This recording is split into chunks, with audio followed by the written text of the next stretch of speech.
नमस्कार दोस्तों, मैं राजेश अग्रवाल पन्ना कंपटीशन क्लासेस में आपका बहुत स्वागत करता हूं। प्राचीन भारत में गुप्त काल खत्म करने के बाद लेक्चर नंबर 72 में आज बात करनी है गुप्तोत्तर काल। और गुप्तोत्तर काल जैसे कि गुप्त केंद्रीय सत्ता थी और केंद्रीय सत्ता के बाद छोटे छोटे बहुत सारे राजवंश उदय हुए, तो एक एक दो दो तीन तीन राजवंश हम हर लेक्चर में कवर करेंगे। दो तीन भाग आएंगे इसके।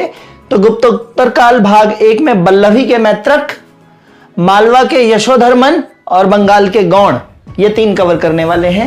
एक 10 मिनट का लेक्चर रहेगा मुश्किल से ये।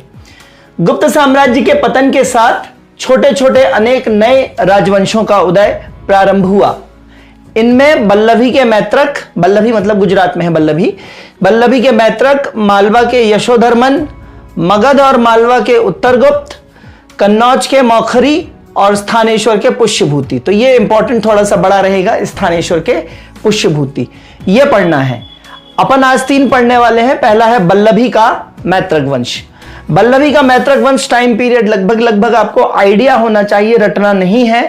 550 से लेके 776 तक, 475 से लेके 776 एडी तक बल्लभी का मैत्रक वंश। बल्लभी कहां पे? गुजरात में। इसकी राजधानी बल्लभी गुजरात थी।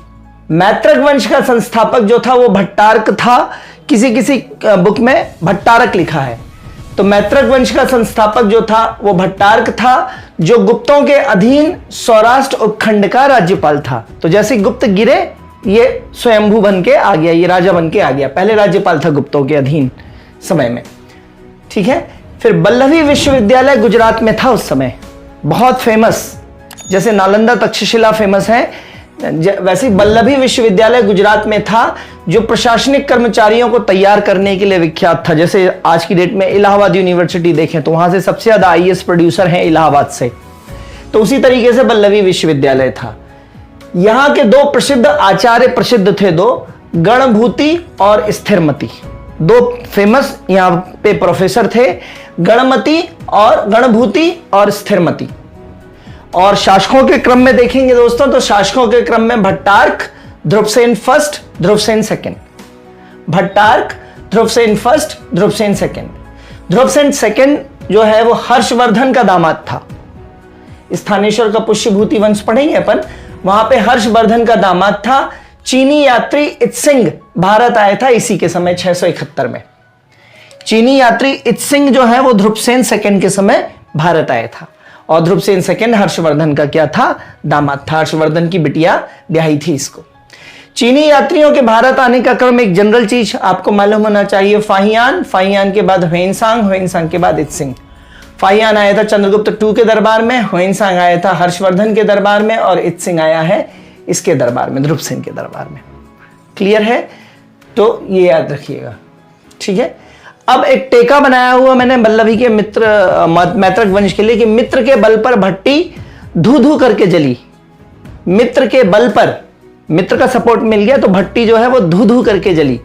तो मित्र मतलब मैत्रक, बल से मतलब बल्लभी, तो मैत्रक के बल्लभी या बल्लभी के मैत्रक। और भट्टी मतलब पहले शासक भट्टारक के, और धू से मतलब ध्रुवसेन फर्स्ट और धू से मतलब ध्रुवसेन सेकंड, ठीक है। तो ये ध्यान रखना है। तो मित्र के बल पर भट्टी धू धू जली, तो एक छोटा सा कोड है ये। दूसरा बात करते हैं मालवा का यशोधर्मन वंश। 528 से 543 कुल मिला के लगभग 15 साल मालवा का यशोधर्मन वंश। यशोधर्मन वहां के राजा का नाम था, उसी के नाम पे वंश पड़ गया। 528 to 543 एडी, 543।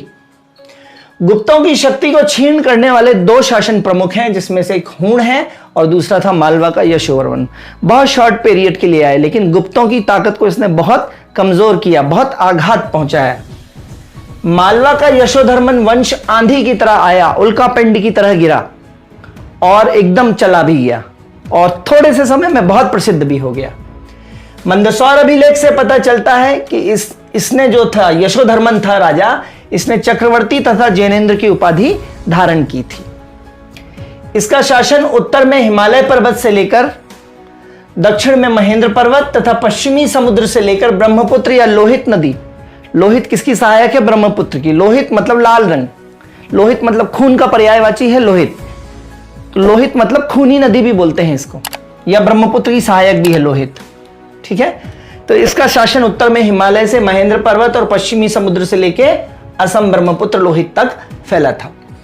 इसने पुंड्रवर्धन के दत्त वंश का विनाश किया। तो पुंड्रवर्धन मतलब बंगाल, तो इसने पुंड्रवर्धन के दत्त वंश का विनाश किया। दत्त जो होते हैं वो बंगालीज होते हैं, तो दत्त वंश का विनाश किया था। ठीक है, तो ये था मालवा का यशोधर्मन। आइडिया रखना लगभग 525 से लेके 528 से 543।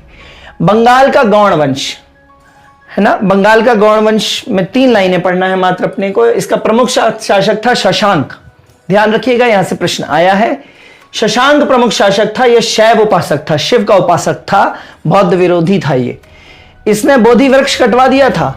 पाटलिपुत्र के मंदिर में रखा एक पाषाण स्तंभ था, जो उस पाषाण स्तंभ पर बुद्ध के चरण चिन्ह बने हुए थे, उसको भी गंगा में फेंकवा दिया था। कुशीनगर के बौद्ध विहार से बौद्धों को भगा दिया था। आर्य मंजूश्री मूलकल्प नामक जो किताब है बौद्धों की, उसमें इसे बौद्ध विरोधी बताया गया है शशांक को। और शशांक आगे पढ़ेंगे अपन पाल वंश बंगाल का। तो शशांक को हटाने के 100 साल बाद बंगाल में फिर पाल वंश का शासक गोपाल आया।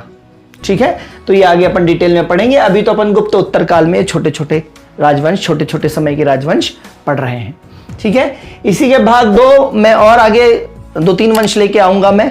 ठीक है, अगले लेक्चर में। तब तक के लिए धन्यवाद, गुड बाय, जय हिंद दोस्तों।